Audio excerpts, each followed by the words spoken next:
Salut à toutes et salut à tous, bienvenue dans cette nouvelle vidéo.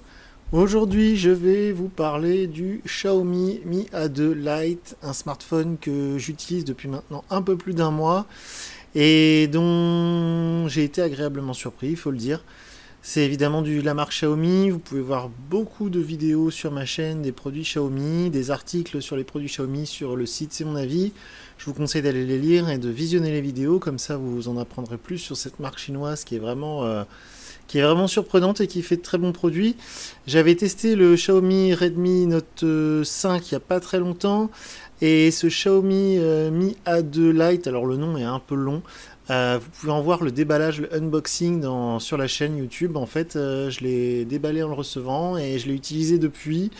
Et aujourd'hui, je vous fais un petit compte rendu de ce que j'ai pensé donc de ce téléphone chinois qui coûte aux alentours de 200 euros. On est à 199 euros, je crois, au prix de marché pour la version 3 Go, 32 Go que j'ai dans la main.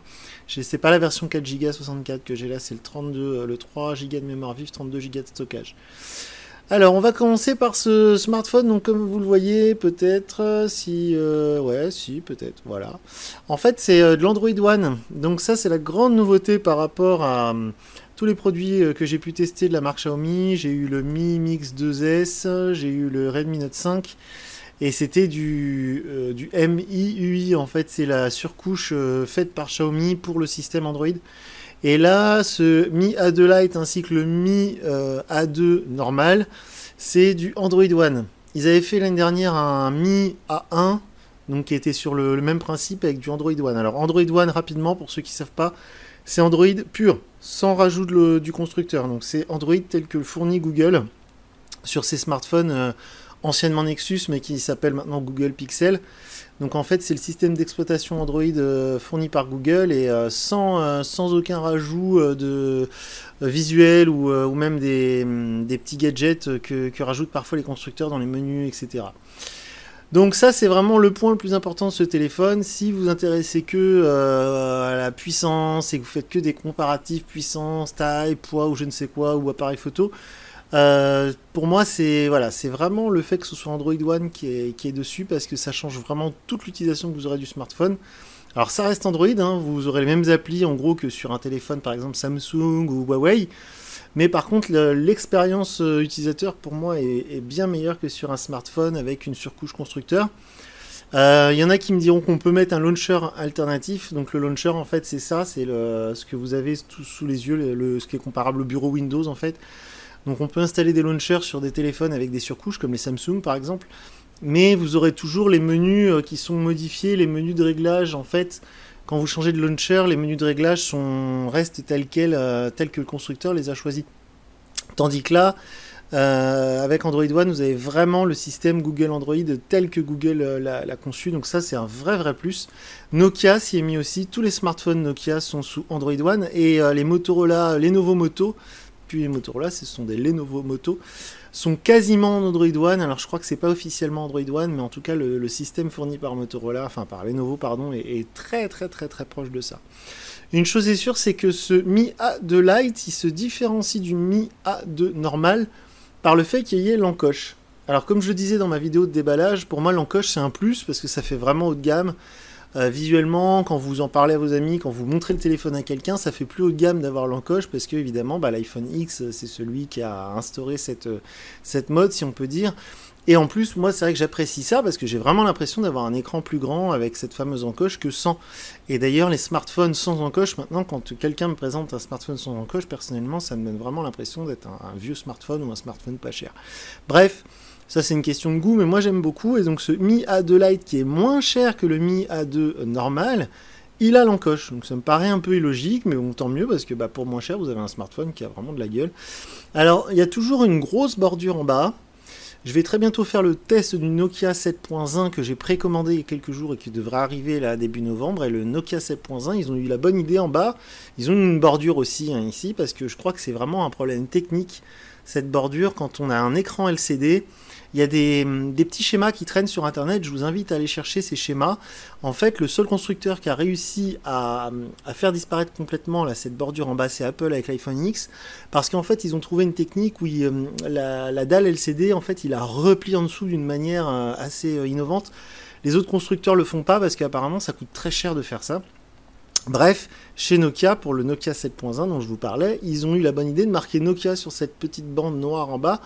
Et je trouve ça pas bête parce que d'habitude, bah, y a rien. Et là, c'est le cas. Et je trouve que cette bande noire en bas, c'est le seul truc qui gâche un peu le design du téléphone. Malgré ça, le téléphone est franchement classe. Au niveau du look, du design, bon évidemment maintenant il y a cette double caméra comme ça que c'est pareil, c'est l'iPhone X qui l'a instauré, ce design. Évidemment, et Dieu merci, on a un vrai lecteur d'empreintes digitales sur les Xiaomi, donc ça marche, c'est instantané, ça marche très bien, on le trouve très facilement. Donc ça, j'aurais vraiment souhaité qu'Apple laisse un lecteur d'empreintes digitales, mais bon, c'est un autre sujet. Au niveau des tranches, donc on a la tranche avec le bouton volume et le bouton d'extinction, allumage, enfin de déverrouillage, etc. Et qui a aussi un raccourci pour l'appareil photo, c'est très pratique, je m'en sers tous les jours, quand on double-clique sur le bouton, en fait, ça lance automatiquement l'appareil photo, je trouve ça super pratique. Et de l'autre côté, aucun bouton. Alors ça, c'est vraiment un truc positif, c'est-à-dire que moi, ce qui m'agace, c'est quand on a le bouton du volume d'un côté et le bouton power on-off de l'autre, bah souvent, quand on veut augmenter ou baisser le volume, on appuie par accident sur l'autre bouton. Là, c'est pas le cas, tous les boutons sont du même côté. De l'autre côté, on a juste le tiroir qui sert aux cartes SIM et à la carte micro SD. Alors le gros plus, c'est que c'est un tiroir avec 3 emplacements. Vous avez 2 emplacements SIM, un emplacement micro SD. Donc pour ceux qui ont 2 cartes SIM et en plus une carte micro SD, on peut tout mettre dans le tiroir, c'est super pratique. Bon, grosse déception, enfin bon, grosse déception, oui et non, c'est pas grave non plus, mais c'est encore du micro USB, c'est pas encore de l'USB type C. En dessous de 200 €, je crois pas qu'il y ait un seul smartphone qui propose de l'USB type C. Alors c'est pas très grave. Au contraire, parfois c'est pratique parce que l'USB type C, on n'en a pas toujours sous la main. Mais voilà, pour moi, c'est le seul truc qui dénote un petit peu, c'est ça. Ensuite, de la même manière, vous avez, bon, bah, comme d'habitude, les haut-parleurs, les petits trous en dessous. Ça, c'est tous les smartphones ont adopté ce design depuis l'iPhone 8, en gros. Un vrai port jack au-dessus. Ça, je l'avais montré pendant le déballage. Donc, un vrai port jack, ça, c'est super pratique. Je m'en suis servi quelques fois. C'est tout bête, mais c'est très pratique. Le port infrarouge, je m'en suis pas servi une seule fois. Il y a une fonction télécommande, il y a une application télécommande, même je m'en suis pas servi une seule fois. Et on va venir donc à d'autres points positifs de ce téléphone. Après, je viendrai sur les points négatifs. D'autres points positifs, c'est, on parlait du port jack à l'instant, on parlait du lecteur d'empreintes digitales. Alors, la caméra, c'est une très bonne surprise. Enfin, les caméras, en tout cas, le module photo à l'arrière, c'est une très bonne surprise. J'ai fait plein de belles photos avec ce téléphone. Ce que j'apprécie énormément, c'est le temps de réaction. C'est-à-dire quand on clique sur le bouton blanc de l'application photo, hop, la photo est vraiment instantanée. Et ça, c'est vraiment quelque chose que je recherche à tout prix. Donc les photos, alors évidemment, si on prend un Huawei P20 Pro, je ne sais quoi, même peut-être le nouveau Mate 20 ou un Galaxy Note 9, bref, il y a toujours des meilleures photos sur d'autres smartphones. Ça, ok, il n'y a pas de souci. Mais pour 200, même pas 200 €, franchement, j'ai pris de très très belles photos avec ce téléphone. La caméra selfie est pas mal non plus, mais bon, c'est pas fantastique. Ça me fait beaucoup penser à la caméra selfie qu'il y avait sur le Redmi Note 5 que j'ai testé il y a peu. Et comme d'habitude, chez les constructeurs chinois, que ce soit chez Huawei, chez Honor, chez Xiaomi, enfin bref, il y a toujours une espèce d'application qui vous améliore le visage quand vous êtes en selfie. Alors ça, je l'ai désactivé, c'est absolument insupportable. Mais bon, les photos selfie sont plutôt correctes. Au niveau de la partie photo, je me suis rarement agacé avec ce téléphone. Les photos sont plutôt nettes et jolies à chaque fois. Encore un point positif, c'est l'autonomie. L'autonomie de ce téléphone, elle est géniale. Franchement, c'est absolument génial. L'autonomie du Redmi Note 5 que j'avais testé était vraiment du même acabit. C'est 4000 mAh de batterie, c'est absolument génial. Moi qui ai une utilisation très intense de mon téléphone, je fais beaucoup de GPS et aucun souci, quoi. Souvent j'arrive à la maison et il me reste 10, 15, 20% de batterie, même en partant très tôt le matin. Donc ça, c'est vraiment un vrai confort. Sinon, mis à part Android One aussi, ce que j'ai beaucoup apprécié sur ce téléphone, donc le design avec l'encoche évidemment, hein, ça c'est vraiment quelque chose que j'apprécie, ça lui donne vraiment un look haut de gamme, mais c'est la réactivité générale. À aucun moment je me suis agacé d'un téléphone qui est lent, qui réagit mal, ou je suis obligé une application qui est lente ou autre. J'ai pas eu ce problème-là. J'ai même téléchargé le jeu, c'est rare que je télécharge des jeux sur mes téléphones, le jeu Real Racing 5 là, ou 3, je sais plus, Real Racing 3 je crois. Et ça tourne super bien, vraiment, vraiment aucun souci au niveau de la puissance et tout. Pareil au niveau du stockage, j'ai pas eu besoin de rajouter de carte micro SD, les 32 Go m'ont largement suffi. Donc à ce niveau-là, vraiment du tout bon. Après, il est un petit peu lourd. Ça, je crois que je l'avais dit dans la vidéo de déballage, mais une chose est sûre, c'est qu'il est un petit peu lourd, on est à 180 grammes. C'est un smartphone qui est assez grand. Donc faut avoir une grande poche de jean ou bon. Alors c'est très rare, ça m'arrive vraiment rarement, mais je l'ai fait tomber. Une marque là, je sais pas si vous la verrez. J'ai voilà, ah, non ça veut pas faire la mise au point, tant pis. Je l'ai fait tomber ici, ça a fait une marque, en bas aussi ça fait une marque, c'est là voilà. Ça fait partie de mes petites déceptions, c'est-à-dire que le design est sympa. Mais on est très loin des matériaux nobles, entre guillemets, des iPhones, par exemple. C'est pas du verre et c'est pas de l'aluminium. Hein. C'est du plastique et c'est du plastique. Donc voilà, il est tombé et ça c'est d'ailleurs ça n'a pas cassé l'écran parce qu'en fait la matière plastique qui est au dos du téléphone a absorbé absolument tout le choc.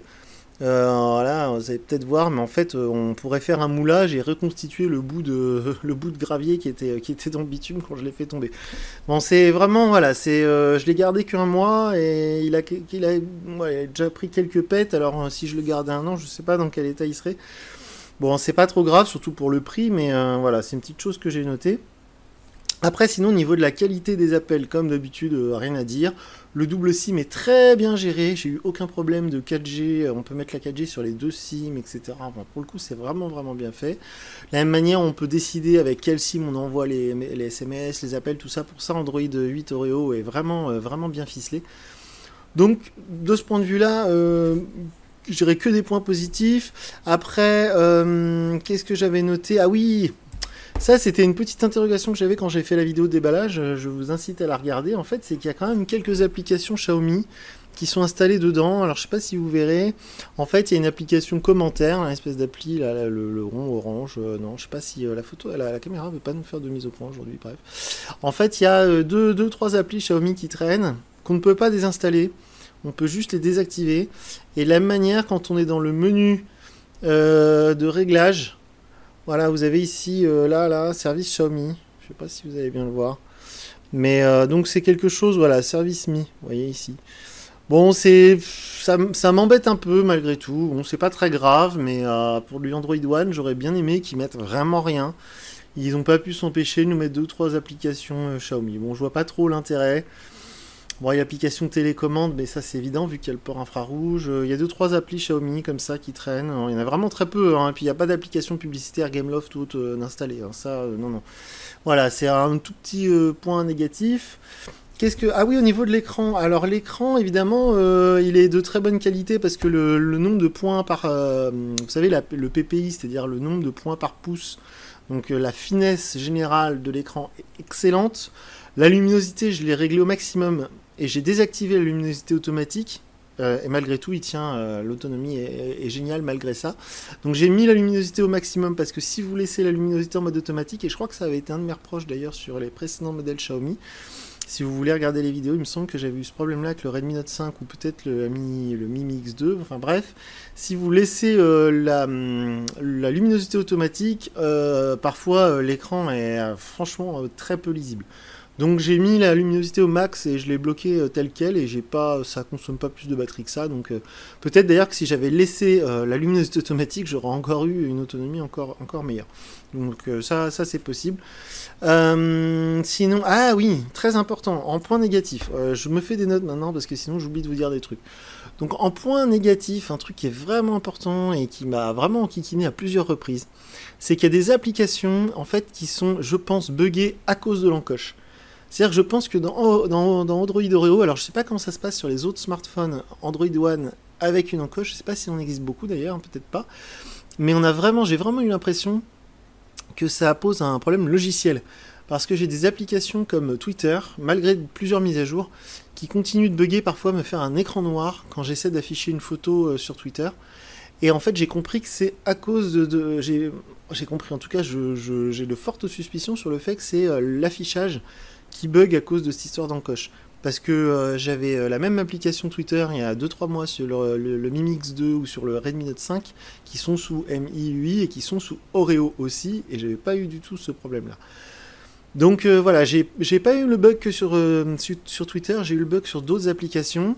Et aussi, alors là ça me le fait plus parce qu'il y a une mise à jour, mais sur l'application Coyote que j'utilise très régulièrement, j'avais un problème quand l'application était en plein écran, j'avais une sorte de scintillement en fait de l'application. Donc je pense franchement que c'est à cause de cette histoire d'encoche. J'ai eu quand même quelques plantages d'applis, des applis que j'ai dû vraiment quitter de force, ce qui est très très très très rare maintenant. Mais je pense très sincèrement que c'est à cause de l'encoche qui doit voilà, mettre le bordel là-dedans. Et je pense que c'est pas, voilà, c'est pas encore très très au point du côté d'Android. Alors peut-être que la version 9 va régler ça. Peut-être que c'est propre à ce téléphone. Franchement, je sais pas. Mais voilà, c'est un petit problème que j'ai constaté et qui parfois est très agaçant. Parce qu'en plus, vu que les boutons sont tactiles, le bouton de retour à l'accueil, le bouton de retour et le bouton multitâche, eh bien, quand il y a ce bug qui apparaît, sur mon application Twitter par exemple, eh bien l'écran devient entièrement noir. Et j'ai plus les boutons de retour et tout ça. Donc voilà, ça fait un drôle d'effet. Je l'ai pas eu non plus tous les jours, hein, mais plusieurs fois au cours de mon mois de test. Donc voilà, c'est vraiment un petit point négatif. Mais sinon, franchement, pour 200 euros, moins de 200 euros d'ailleurs dans cette version, c'est pour moi un rapport qualité-prix qui est quasiment imbattable. Tout est franchement bon. Bon, les photos, voilà, encore une fois, je le dis, hein, il doit y avoir de bien meilleures photos. Mais moi, pour moi, ce qui compte dans un appareil photo sur un smartphone, c'est que le temps où on double-clique sur le bouton, que l'application s'ouvre, et surtout, ce qui est très important, c'est le fait que quand on clique, ça prend la photo tout de suite. Et ça, pour moi, c'est déterminant. Et alors, évidemment, de temps en temps, il y a des photos floues. Quand on est dans des conditions de lumière un peu basses ou quand le sujet est amené à bouger, parce que bon, bah, l'appareil photo est très réactif, mais évidemment, on n'est pas encore à la sensibilité d'un appareil photo d'un modèle très haut de gamme à 1000 euros quoi. Mais malgré tout, j'insiste, j'ai trouvé les photos très correctes. Donc ça, c'est un très bon point. Je sais plus, je crois que j'ai à peu près tout dit, mais ouais, l'autonomie, la qualité de l'écran, tout.